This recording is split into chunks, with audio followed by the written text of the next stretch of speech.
যাদের বাসায় cute cute baby আছে তারা কিন্তু প্রতিনিয়ত নতুন কোনো রেসিপি তৈরি করতে চেষ্টা করেন। তো তাদের জন্য আমার আজকের রেসিপি খুবই সহজ করে মিনি প্যানকেক তৈরি করে দেখাবো। তো আশা করছি আমার আজকের রেসিপিটাও সবার কাছে ভালো লাগবে। আর এই প্যানকেকের সাথে ফ্রুটস খাওয়ানো যাবে, বাচ্চাদেরকে একটু সাজিয়ে দিলেই হয়ে যাবে। তো আজকের প্যানকেকটা তৈরি করার জন্য আমি 2টা ডিম নিয়েছি। তো প্রথমে আমি ডিমের কুসুমটাকে আলাদা করে নিচ্ছি, কারণ সাদা অংশটাকে আমি বিট করে নেব এটার জন্য। আর কুসুমটা আলাদা করার সময় খেয়াল করতে হবে যাতে করে সাদা অংশটা কুসুমের সাথে চলে না যায়। তো কুসুমটা আলাদা করা হয়ে গেছে। এখানে আমি হাফ কাপ লিকুইড দুধ দিয়ে দিচ্ছি, 1/4 চামচ দিয়ে দিলাম ভ্যানিলা এসেন্স, পরিমাণ মতো লবণ দিয়ে দিচ্ছি। এখন এগুলোকে খুব ভালো করে মিশিয়ে নিচ্ছি।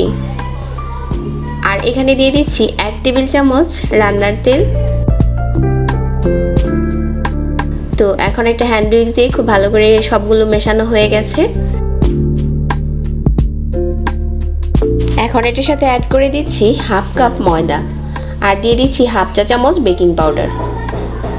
তো এই শুকনো উপকরণটা এখন চেলে ওটার সাথে খুব ভালো করে মিশিয়ে নিতে হবে। ময়দাটা দেওয়ার আগে অবশ্যই চেলে দিতে হবে। তো চেলে নেওয়ার পরে খুব ভালো করে মিশিয়ে নিচ্ছি। মেশানো হয়ে গেছে, এখন একটা সাইডে রেখে দিচ্ছি। এখানে যে আমি ডিমের সাদা অংশটা রেখেছিলাম ওটাকে খুব ভালো করে একটা ইলেকট্রিক বিটার দিয়ে বিট করে নিতে হবে। এখানে যদি ইলেকট্রিক বিটার না থাকে হাতের কাছে তাহলে হ্যান্ড উইক্স দিয়েও করতে পারবেন, ওই ক্ষেত্রে কিন্তু সময়টা একটু বেশি লাগবে।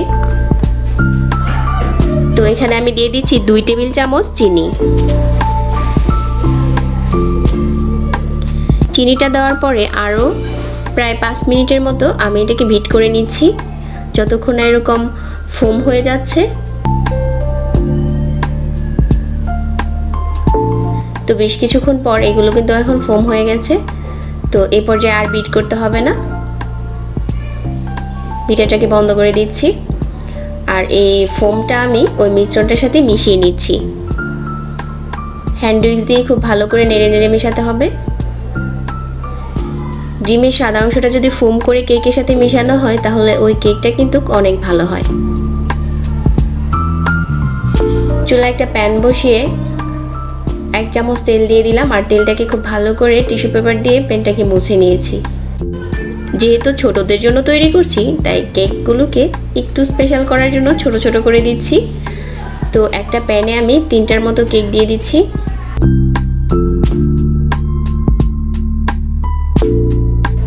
তারপরে একটা ঢাকনা দিয়ে ঢেকে দিচ্ছি, আর ঢাকনার যে ছিদ্রটা ছিল ওইটাকেও বন্ধ করে দিতে হবে। এটা 2 মিনিট রাখলেই হয়ে যাবে। 2 মিনিট পর হচ্ছে আমি উল্টে দিচ্ছি। আর এই কেকটা কিন্তু খুবই সফট হয়।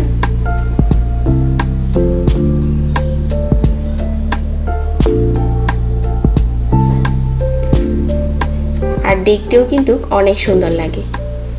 চুলার আঁচটাকে কিন্তু একেবারে ল করে তারপর তৈরি করতে হবে। চুলার আঁচটাকে কোনো অবস্থাতেই বাড়ানো যাবে না, তাহলে কিন্তু নিচের সাইডটা পুড়ে যাবে। আমি একইভাবে সবগুলো কেক তৈরি করে নিচ্ছি।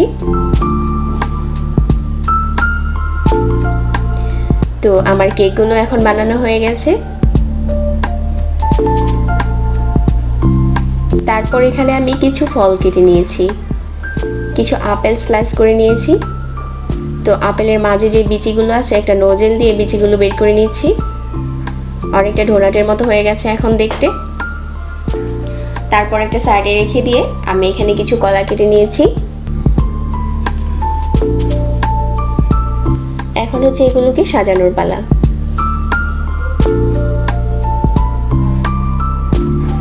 কারণ আজকালকার বাচ্চারা কিন্তু একদমই ফল খেতে চায় না। তো এগুলোকে এখন পছন্দ মতো যে কোনো শেপ দিয়ে সাজিয়ে নিতে পারেন। আমি প্রথমে একটা চেরি কেটে দিলাম, তারপর কলা দিয়ে দিচ্ছি, আপেলের স্লাইস দিয়ে দিচ্ছি, তারপর হচ্ছে এখানে কেক দিয়ে দিচ্ছি। বাস সাজানো হয়ে গেল। খুব সিম্পল আর সহজ এই রেসিপিটা, কিন্তু ছোটদেরকে যদি একটু সাজিয়ে পরিবেশন করা হয় খুব পছন্দ করে খেয়ে নেয়। তো আশা করছি আজকের এই রেসিপিটাও সবার কাছে ভালো লেগেছে। এরকম আরও সহজ রেসিপি পেতে চ্যানেল সাবস্ক্রাইব করে রাখবেন। আর আজকের রেসিপি দেখার জন্য অনেক ধন্যবাদ জানাচ্ছি। সেই সাথে আজকে বিদায় নিচ্ছি। আল্লাহ হাফেজ।